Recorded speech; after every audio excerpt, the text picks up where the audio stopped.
Sunday, the 21st of June, which makes it the end of our 7th week of our travels. And we are at Saint Tropez, which you can probably tell by the obscenely large yachts moored up out there. We left our little campsite at Rubio a couple of days ago and headed east. We actually took the avoiding route, well, we tried to take the avoiding route around Nice, although we got stuck right back in the middle and ended up driving along the front, which was slow and painful.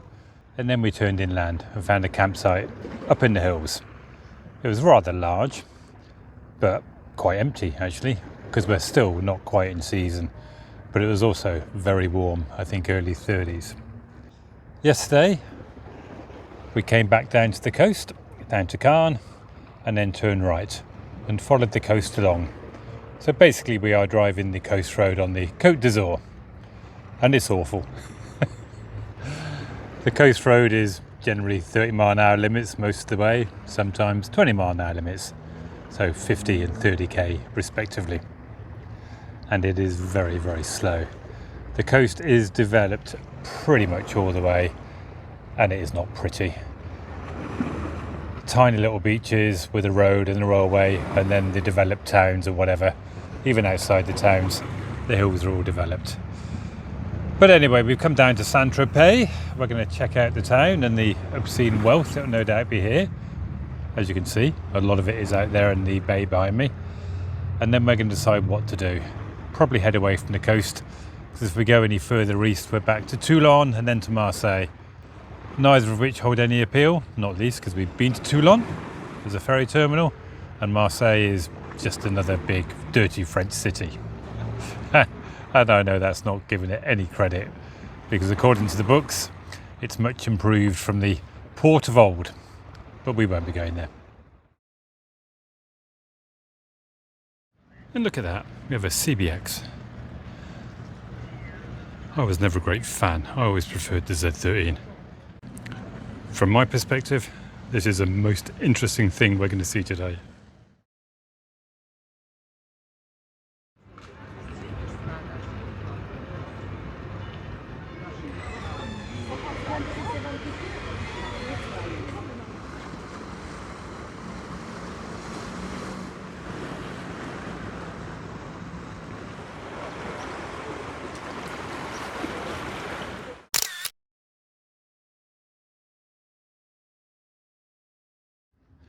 We are trying to decide whether or not we like Saint Tropez. Do we like Saint Tropez? Not sure. It's not shouting out at me. Despite Karen's disdain, it is actually a very pretty town. Much more so than Monaco. Although Monaco's pretty bit was confined to a couple of blocks in the old city.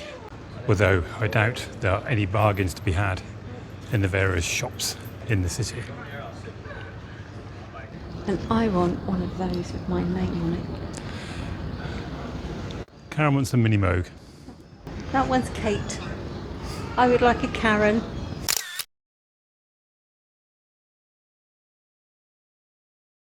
It would be wrong not to leave a sticker in Saint Tropez.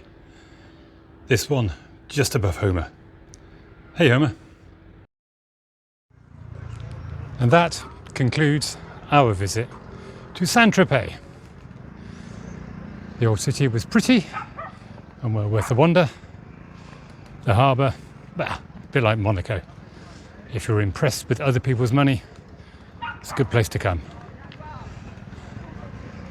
I'm not, generally. Seeing a CBX is cool though, even if it is a Honda.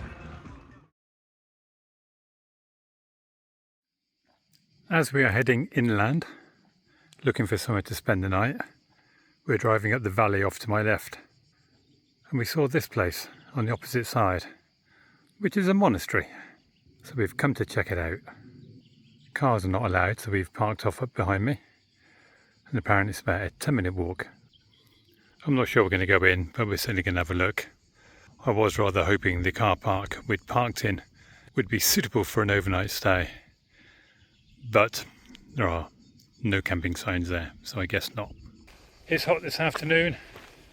I think it was 32.5 degrees when I parked the van, and as we were driving up it peaked at 37.5 degrees. Toasty weather, man, toasty. Hence the desire to get somewhere up in the mountains which will hopefully cool off overnight. Given the general remoteness and the not so welcoming facade of the monastery, and as Karen observed, these guys don't really want visitors. This really has an Indiana Jones vibe about it.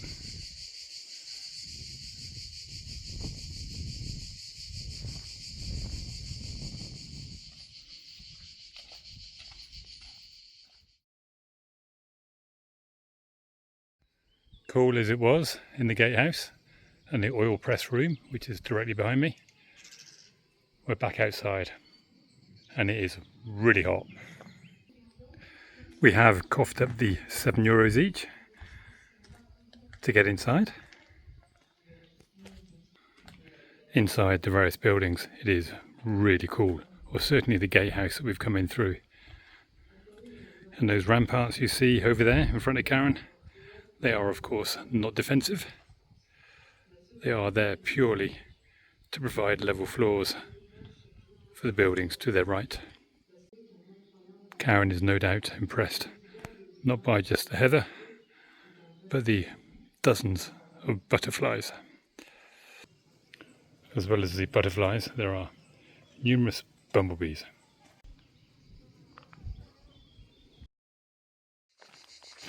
The monastery de la Verne, for I think that is what it is called, was interesting. What we see now is mainly rebuilt, restored, because it was a ruin back in 1961. I think that's when it started. And then for the next 30-40 years they did a lot of restoration work.